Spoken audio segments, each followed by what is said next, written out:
This is what it says. This is from Unger's Bible Dictionary. Okay, B. Baalim. Okay. That's from Judges. Okay. Chapter 2. This is a general term including not images of Baal, but various concepts of the god. This is a Hebrew term that covers the various concepts of this god Baal. This is a general term including not images of Baal, but various concepts of the god. This isn't just his picture on a wall, but how the people thought of him, their concept of who the god Baal was. Notice notice some things here about him. There were numerous Baalim or Baal shaman, lord of heaven, of the Phoenicians and the Palmyreans. Baal Mechart of the Tyrians, Baal Saphon of the Canaanites of Ugrade. That was part of the I don't know if I'm saying it correctly, but Ugarit.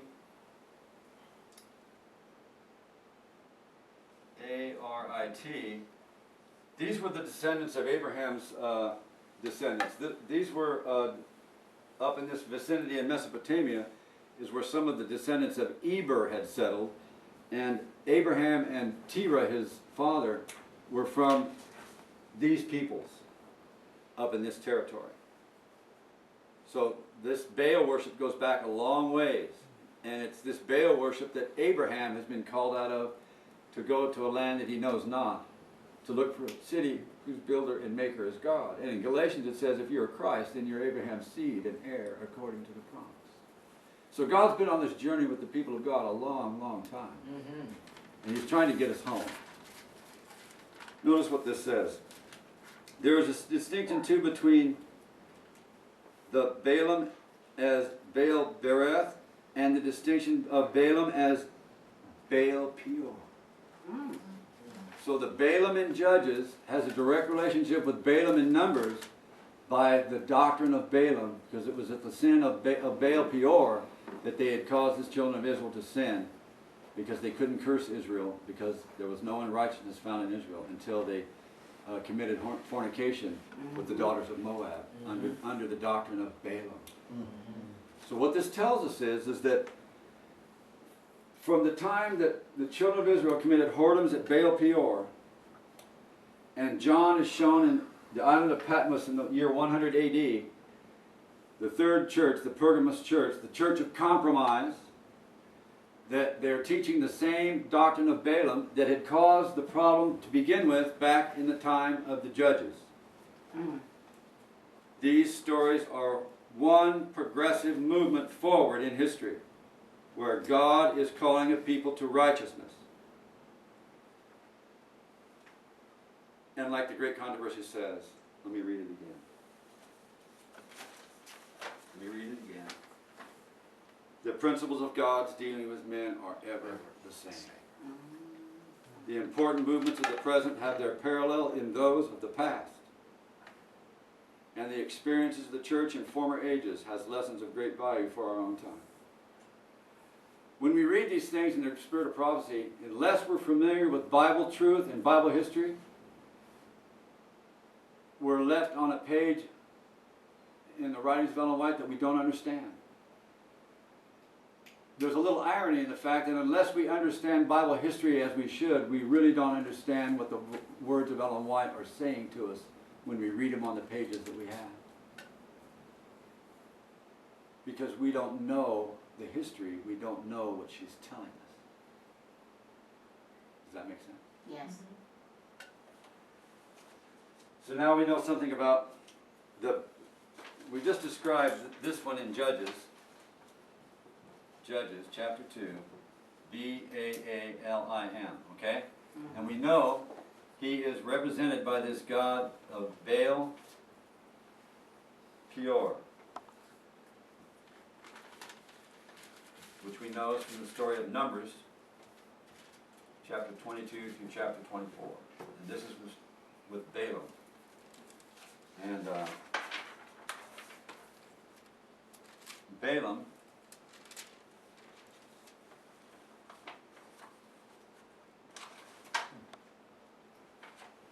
is the man Balaam.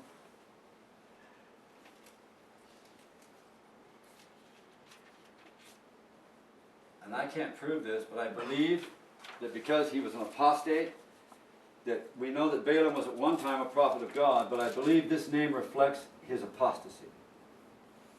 Makes sense. Right? Would that make sense? Mm-hmm. I believe that that name was, he was labeled with that because of the great sin that he committed in trying to curse Israel. And it's in relationship with this god Baal that the Moabites had worshipped. And the god that the Moabites were heavily involved with was the worship of Chemosh. And this is that very abominable licentiousness. And this is the sin of Baal Peor. Now, that 22 is chapters 22. Numbers 22 and 24 tell the story of Balaam. Okay. He And became and you're saying that the man that is named that in this He story, gets his name because of the apostasy he was involved in, because it has a reflection in it of the god Baal. Balaam is a reflection of the god Baal. And Balaam over here, B-A-A-L-I-M, is a plural form of the name Baal. It's the plural form of the name Baal. Now, it says about Balaam now, notice they call him, this is from also the Unger's dictionary, Bible dictionary. Balaam, a heathen diviner who lived at Pethor, which is said to be in Deuteronomy 23:4 to have been a city of Mesopotamia. And that's where this was, these Abraham's descendants came from, the same area. All right? Although, excuse me, although doubtless belonging to the Midianites of Numbers 31 and verse 8. Here's a connection here now between the story of Gideon and the Midianites, but we won't go there. But there's Where was it? Where was the text? Numbers 31 and verse 8. He possessed some knowledge of the true God and acknowledged that his superior powers as poet and prophet were derived from God and were his gifts. All the talents that men have, who is the giver of every good and precious thing? The God of heaven, right? God, yes. But do we pervert our talents? Oh, yes. Yes, we do. So, his fame was very great, and he became self-conceited and covetous. I think that's how he got this name. The Israelites having encamped in the plain of Moab in BC 1401. So now we know they camped in the plain of Moab in 1401 BC. Okay, that'll give us some idea between our time and theirs. And it was 1,500 years between Balaam and John on the island of Patmos. Okay? 1,501 years. who camped in The Israelites camped on the plains of Moab in the year 1401 BC. Balak, the king of Moab, entered into a league with the Midianites against them. Notice here's this word league again. And sent messengers to Balaam. We know the story, right? And it says here that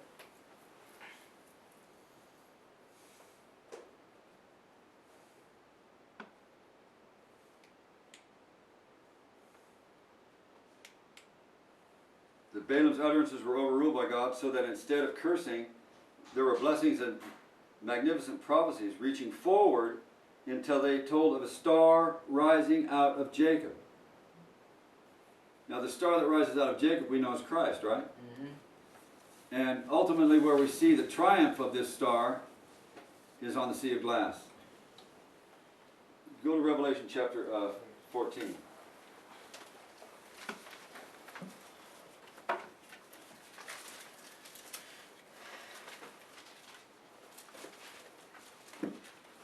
Notice there's another name for this star rising out of Jacob that the Bible uses.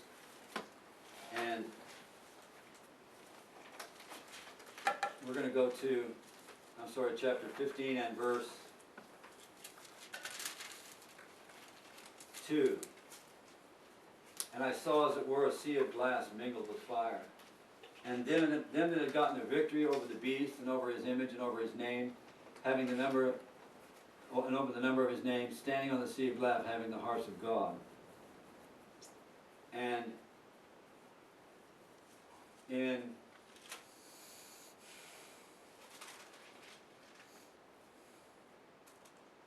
verse 1 of chapter 14, this same group are described like this. And I looked, and lo, a lamb stood on Mount Zion, and with him 144,000. This is the star that rose out of Jacob, the Lamb of God. And so it says that Balaam had advised the expedient of seducing the Israelites to commit fornication.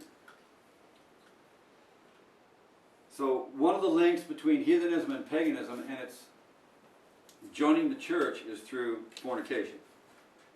That's how it happens. And the Bible is explicit on that. Whenever you find, that's why the book of Revelation is explicit by calling Babylon the great whore, the mother of harlots. It's because this union or league that the church makes with paganism or heathenism is based upon the sin of Baal Peor. And the term Balaam in Judges and the term Balaam are synonymous terms, and they're pointing us in the direction of what the people of Israel did in the past, so that we can get some idea how God was having to lead them despite the disobedience, despite the apostasy. And when we get finally a grip in our own thinking about how this history really works, when we see the Great Advent movement arrive in history, we begin to understand something very different about the Great Advent movement, otherwise that we cannot see. And that God is finally finishing a work that begun when they had crossed the Jordan. And at the end of the Great Advent movement, brothers and sisters, the seventh trumpet sounds, and the mystery of God is finished. Okay? Now, one other thing is that, so do you follow me? This connection between the Balaam in Judges and the Balaam in Numbers are really, even though the names are spelt differently, they're really talking about the same idolatry. All right? Now there's something we want to fill in about this idolatry that I think you're going to especially appreciate. Yes? My question, so in other words, the seventh trumpet has not sounded yet? Yes, it has. Yes. October 22nd, 1844. Okay. That's what I mean by they crossed the Jordan and the seventh trumpet sounded. Because yes, the seventh trumpet sounded on October 22nd, 1844. So from the crossing of the Jordan, way back here, to October 22nd, 1844, is telling one story. And God moved his people through history until the seventh trumpet could sound. That's one of the reasons that if you misunderstand the story of the trumpets in the book of Revelation, you don't understand the rest of the history of the past that leads up to the sounding of those seven trumpets. Wow. Isn't that, so that means the third woe is? The third woe is under the seventh trumpet. Oh. Right. But what I want you to understand is if you teach or if you're involved in what has been known among us for the past 20 years now of a futuristic understanding of the trumpets, it eclipses from your view all the facts of ancient history that lead up to the trumpets. Because if the seventh trumpet sounded on October 22nd, 1844, it has no place being placed in the future down in our day. And if you do, then you wipe out an understanding that is set in the prophetic record. And in so doing, you also don't understand what it meant for God to have his people cross the Jordan to inherit the land of Canaan. When they took Jericho, how many trumpets sounded? Seven. So when they crossed the Jordan, the seventh trumpet sounded, brothers and sisters. Do you understand that? Oh, yes. That means that the investigative judgment was already